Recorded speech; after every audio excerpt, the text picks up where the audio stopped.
Mr. Greedy.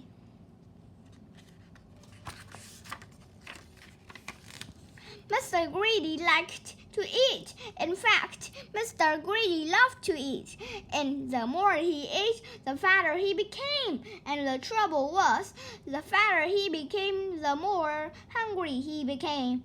And the more hungry he became, the more he ate. And the more he ate, the fatter he became. And so it went on. Mr. Greedy lived in a house that looked rather like himself. It was a roly-poly sort of a house.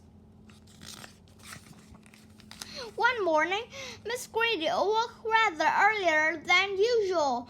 He'd been dreaming about food, as usual, and that had made him wake up feeling hungry, as usual. So Mr. Greedy got up, went downstairs, and ate the most enormous breakfast.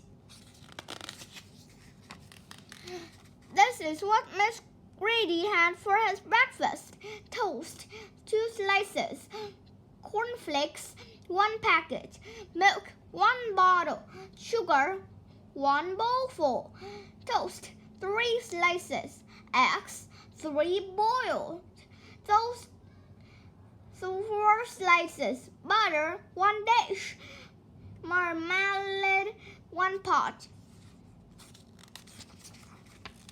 When he had finished his enormous breakfast, Mr. Greedy sat back in his chair, smiled a very satisfied smile, and thought, "That was a delicious breakfast," he thought to himself.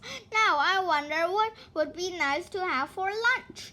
He decided, in order to work up a pension for lunch, he would go for a long walk. That morning, Mr. Greedy walked and walked and walked. Then he discovered a cave.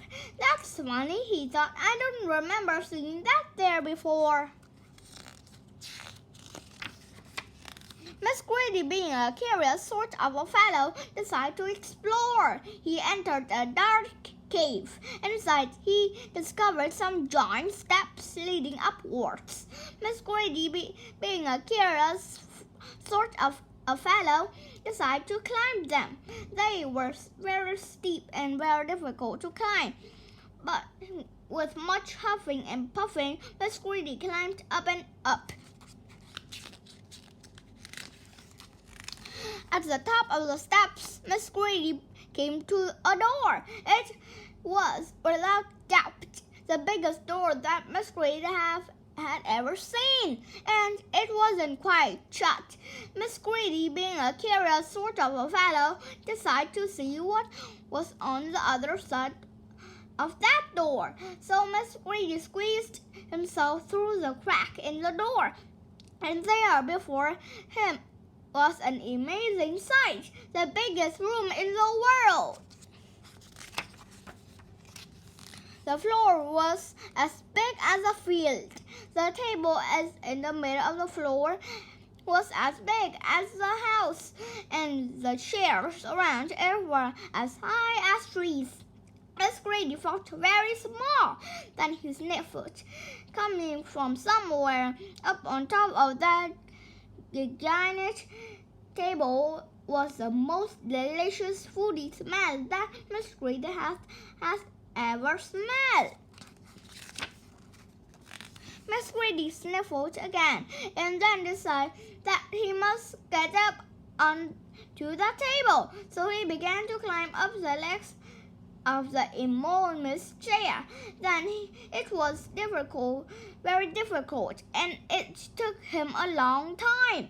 But eventually Mr. Greedy stood on the table. Everything was larger than life.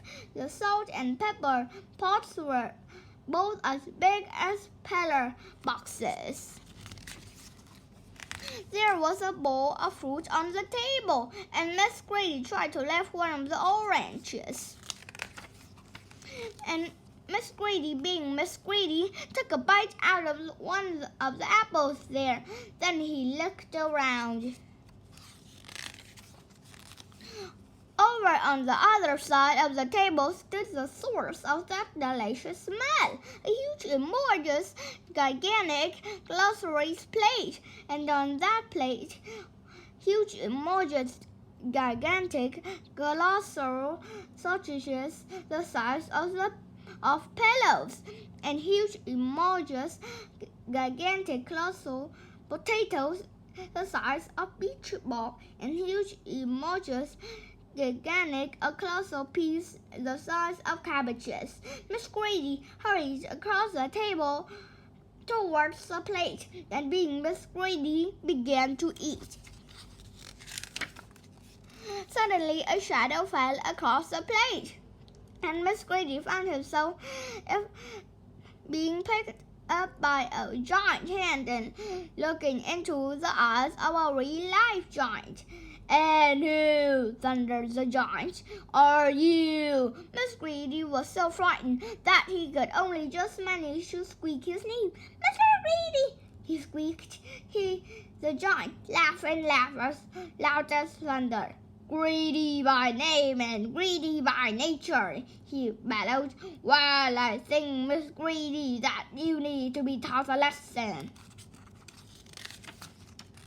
And what a lesson it was! The giant made Mr. Greedy eat up everything on that huge, enormous, gigantic, colossal plate. When he had finished, Miss Greedy felt very ill indeed, as if he would burst at any minute. "Now," said the giant, in a much quieter voice, "do you promise never to be greedy again?" "Oh yes," moaned Miss Greedy, "I promise." "Very well," said the giant, "then I'll let you go." Miss Greedy climbed down from the table and went out through the door, feeling very fat and extremely miserable. And do you know, from that day to this, Miss Greedy has kept his promise. And do you know something else as well? Miss Greedy doesn't look like he used to look anymore. He now looks like this, which, as this, I think suits him a lot better, don't you? So if you know anybody who as greedy as Miss Greedy used to be, you what to tell them, don't you? Beware of giants.